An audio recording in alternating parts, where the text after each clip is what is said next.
கைகேயி கேகய நாட்டு அரச குலத்து பெண். அயோத்தி மன்னன் தசரதனின் 3வது மனைவி.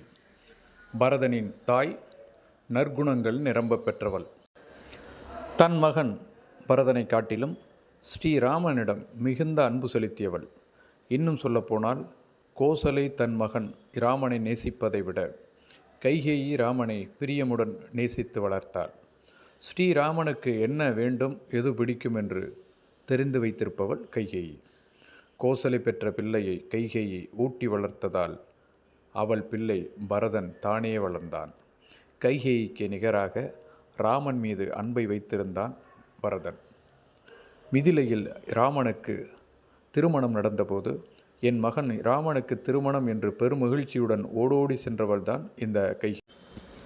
அயோத்தி மன்னனுக்கு ஆபத்து என்று ஜோதிடம் கேட்டார் தசரத சக்கரவர்த்தி. வானில் கோள்களின் சஞ்சாரப்படி தனக்கு ஆபத்து வருமோ என்று யோசித்த தசரதன் ஸ்ரீராமனுக்கு பட்டாபிஷேகம் செய்துவிட வேண்டுமென முடிவெடுக்கிறான்.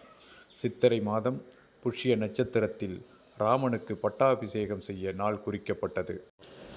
மந்தரை என்பவள் ஓடிப்போய் கைகேயிடம் ராமனுக்கு முடிசூட்ட நாள் குறிக்கப்பட்டதை கூறுகிறாள். இதைவிட மகிழ்ச்சியான செய்தி வேறு எதுவும் இருக்க முடியாது என்று கழுத்தில் கிடந்த முத்து மாலையை கழட்டி மந்தரையின் கழுத்தில் போடுகிறாள் கைகேயி. மந்தரையின் எண்ணம் பாழ்பட்டது. பரதனை கேகய நாட்டுக்கு அனுப்பிவிட்டு இப்படி திடுதிப்பென ராமனுக்கு முடிசூட்ட ஆசைப்பட்டது தசரதனின் தவறுதானே என்று சுட்டி காட்டுகிறாள். அதற்கு கைகேயி கூறுகிறாள், ராமன் அறநெறி தவறாதவன், வசிஷ்டர் விஸ்வாமித்திரர் போன்ற ரிஷிகளால் பண்படுத்தப்பட்டவன், செய்நன்றி அறிபவன், பிறர்க்கு உரியதை விரும்பாதவன், சத்தியசீலன், நால்வருள் மூத்தவன் அவனே. அரச நீதிப்படி ராமனே பட்டத்திற்குரியவன். அவன் தாய் கோசலையை விட என் மீது அதிக அன்பு கொண்டவன். பரதனை விட ராமன் எனக்கு மேம்பட்டவன். தம்பியரை தன் உயிராக கருதுபவன். எனவே பட்டாபிஷேகம் ராமனுக்குரியதாக இருந்தாலும் அரசு பரதனுக்குரியதாகவே இருக்கும். ராமே வா பரமே வாகம் விசேஷம் நோபல ஷஷ்ய என்கிறாள். நாட்டை ராமன் ஆண்டால் என்ன, பரதன் ஆண்டால் என்ன, இரண்டும் ஒன்றுதானே என்று கைகேயி மந்தரையிடம் கூறுகிறாள். தான் எண்ணி வந்தது ஒன்று, நடந்து முடிந்தது வேறொன்று என்ற மனக்கலக்கத்துடன் செல்கிறாள். மந்தரை எவராலும் யோசிக்க முடியாத எத்தனையோ விதமான சிந்தனைகளை, கருத்துக்களை கைகேயின் மனதை மாற்றும் பொருட்டு யோசிக்கிறாள். அத்தனை யோசனைகளும் கண நேரத்தில் நடந்து முடிகிறது. அது மந்தரையால் மட்டுமே முடிக்கின்ற விஷயம். கைகேயி ஏற்றுக்கொள்ளத்தக்க விஷயங்களை மட்டுமே அவள் முன்வைக்கிறாள். அரசனுக்கு மகளாக பிறந்து வளர்ந்து அரசனுக்கு மனைவியாக வாழ்ந்த உனக்கு அரசனுக்கு தாயாகும் பாக்கியம் வேண்டாமா? சக்களத்தி மகன் ராமன் அரசாள்வது உனக்கு கேவலமில்லையா? அரசன் ராமனின் தாய் கோசலைக்கு அடிமை பெண்ணாக வாழ்வதுதான் உனது லட்சியமா? உனது செயலால் கேகய மன்னனான என் தந்தைக்கு பழிவருமே, உன் பரம்பரைக்கு இகழ் ஏற்படுமே. 3 மனைவியரில் அளவற்ற அன்பு கொண்ட தசரதன் உன் மகன் பரதனுக்கு அநீதி விளைவிப்பது எதற்கு?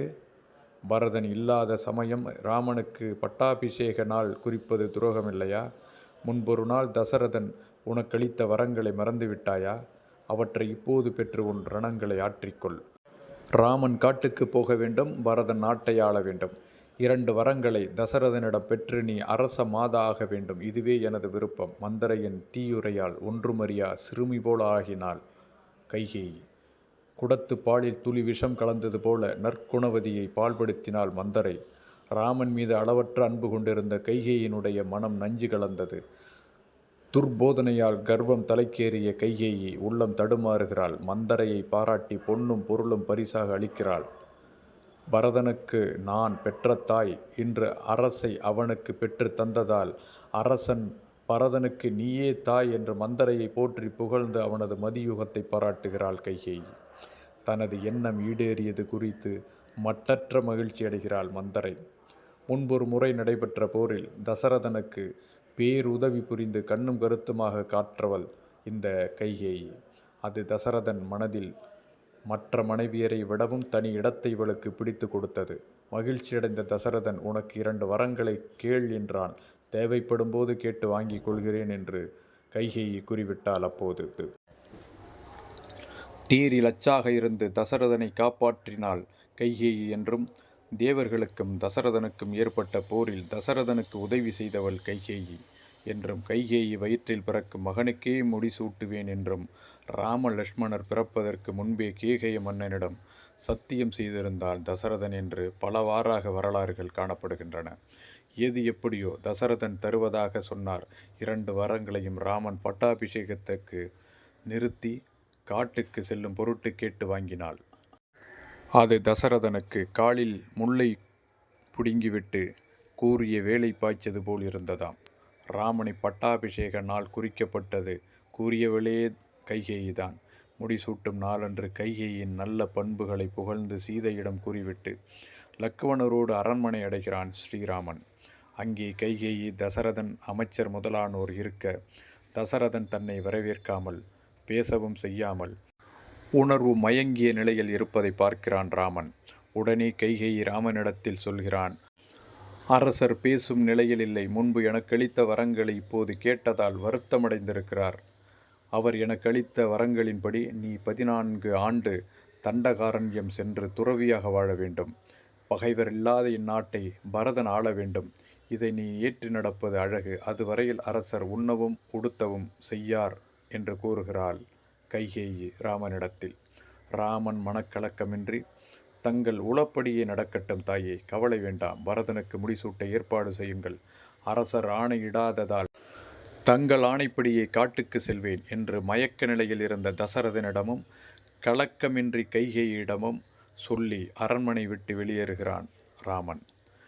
இந்த அரச செல்வத்தை ஏற்றுக்கொள்வாயாக என்றபோதும், உடனே செல்வத்தை துறந்து வனம் செல்வாயாக என்றபோதும், சித்திரத்தில் மலர்ந்துள்ள தாமரை கூம்பலும் விரிதலும் இல்லாமல் இருப்பது போல ஒரே நிலையில் இருக்கிறான் ராமன். ஸ்ரீராமன் சீதையை எவ்வாறு சமாதானம் செய்வது என்று தெரியாமல் தவிக்கிறான். கைகேயியை பெயர் சொல்ல விரும்பாத தசரதன் கேகயன் மகள் என்றுதான் கூறுகிறான். அண்ணனுக்கு அரசு இல்லை, தட்டிப்பறித்தவள் கைகேயி என்று தெரிந்ததும் லட்சுமணன் கொதித்தெழுகிறான். உனக்குரிய அரசை பறித்த கைகேயி அதற்குடந்தையான தசரதனையும் கொன்று போட்டு உனக்கு பட்டாபிஷேகம் சூட்டுகிறேன் என்கிறான் லட்சுமணன். லட்சுமணா, நீ பராக்கிரமசாலி. உன் எண்ணத்தை தவிர்த்து விடு. இது கைகேயி குற்றமல்ல, தந்தையின் ஆணை மட்டுமே என்று இளவலின் கோபத்தை தடை செய்கிறான் ராமன். கேகய நாட்டுக்கு சென்ற பரதனுக்கு ராமனின் பட்டாபிஷேகத்திற்கு நாள் குறிக்கப்பட்டது தெரிந்து அளவற்ற மகிழ்ச்சியோடு அயோத்தி வருகிறான். வந்தவனுக்கு ராமன் காட்டுக்கு சென்றான் என்ற செய்தி பேரிடியாக தலையில் விழுகிறது. ராமனுடன் நானும் காட்டுக்கு செல்கிறேன் என்று பரதனும் தவக்கோலம் பூணுவதற்கு தயாராகிறான். கைகேயி பரதனின் செயலால் பேரதிர்ச்சியடைகிறாள். பலவாறு முயன்று அவனை சமாதானப்படுத்துகிறாள். ராமனுடன் லட்சுமணன் தானே காட்டுக்கு விரும்பி செல்கிறான். சீதையை விலக்க முடியாமல் தன்னுடன் அழைத்து செல்கிறான் ராமன். மூவரும் மரவுரி தரித்து காட்டுக்கு புறப்பட காரணமாயிருந்தவள் கைகேயி. மூவருக்கு மரவுரி கொடுத்து அனுப்பியவள் கைகேயிதான். தன் மகன் பரதனுக்காக இத்தனை காலம் பரதனை காட்டிலும் அன்பு செலுத்தி வந்த காகுஸ்தன் ராமனை காட்டுக்கு அனுப்பிவிட்டாள் கைகேயி. அவள் சுயநலக்காரி. தன் மகனுக்கு பட்டாபிஷேகம், தனக்கு ராஜமாதா அந்தஸ்து என்ற சுயநல வட்டத்தில் ராமனை பலிகடா ஆக்கியவள் கைகேயி. இப்படி எத்தனையோ குற்றங்களை கைகேயின் மீது அடுக்கினாலும் ஓர் உண்மையை மறுக்க முடியாது, மறக்கவும் கூடாது. என்ன உண்மை அது? அசுரர்களை ஒழிப்பதற்காக திருமால் ராம அவதாரம் எடுத்து ராமன் காட்டுக்கு செல்லாவிட்டால் அசுரர்களை எப்படி அழிப்பது? ஸ்ரீராமன் முடிசூட்டி கொண்டு மன்னனாகியிருந்தால் அதில் ராமனுக்கு பங்கு எதுவும் இல்லாமல் போகிறது. ஸ்ரீராமனால் அசுரர்கள் அழிந்து அறம் நிலை பெற கைகேயி மறைமுகமாக உதவி செய்திருக்கிறாள். நேரடியாக கொடுமைக்காரி ஆக்கப்பட்டிருக்கிறாள், சதிகாரி ஆக்கப்பட்டிருக்கிறாள். தசரதன் கேகய மன்னனுக்கு கொடுத்த சத்தியத்தின்படி கைகேயி வயிற்றில் பிறக்கும் மகனே என் வாரிசு என்ற தசரதனின் வாக்கை நிலைநாட்டியவளும் கைகேயிதான். தெரிந்தோ தெரியாமலோ தர்மத்துக்காக உதவும் காரியத்தை கைகேயி செய்திருக்கிறாள். கைகேயியை தூயவள் என்று கம்பர் குறிப்பிடுகிறார். ராமன் அரசனானால் நீ அடிமையாவாய் என்று மந்தரை கூறியபோது, அரசனானால் என்ற வார்த்தை மட்டுமே கைகேயின் காதில் விழுந்ததாம். கைகேயின் சாகசத்தில் தர்மம் மறைந்திருந்ததா? அதர்மம் போல தோற்றமளித்தது. சனத் சகோதரர்கள் துவார பாலகர்களுக்கு கொடுத்த சாபத்தை நிறைவேற்ற திருமாலுக்கு உதவி புரிந்தவள் கைகேயிதான். பிருகு முனிவர் திருமாலுக்கு கொடுத்த சாபத்தையும் கைகேயி நிறைவேற்ற காரணமாயிருந்தாள். பிருகு முனிவர் மனைவி கியாதி அசுரர்களுக்கு அவள் அடைக்கலம் கொடுத்தாள் என்று தேவர்கள் திருமாலிடம் முறையிட, அவளை அழித்து திருமாலை மனைவியை பிரிந்து பலகாலம் மனிதனாக வாழ்வாய் என்று சபித்தார் முனிவர். இப்படி பல சாபங்கள் திருமாலுக்கு ஏற்பட்டு அவற்றை ராம அவதாரத்திலே நிறைவேற்ற கைகேயி பயன்படுத்தப்பட்டாள். முன்பொரு சமயம் தசரதன் வேட்டையாட போனபோது யானை என்று நினைத்து மறைவில் நின்ற அம்பெய்தவனுக்கு விழுந்தது முனிகுமாரன் என்று தெரிந்தது. முனிகுமாரனின் வயதான கண் தெரியாத பெற்றோர் தசரதனுக்கு சாபமிட்டனர், உன் பிள்ளையை பிரிந்து சாகக் கடவாய் என்று. இந்த சாபமும் இப்போது கைகேயினால் பலித்தது. இப்படி அறத்தை நிலைநாட்ட திருமால் எடுத்த ஸ்ரீ ராமாவதாரத்தில் சீதையை அடுத்து பெரும் பங்கு கைகேயினுடையதாகும் என்றால் அது மிகையல்ல.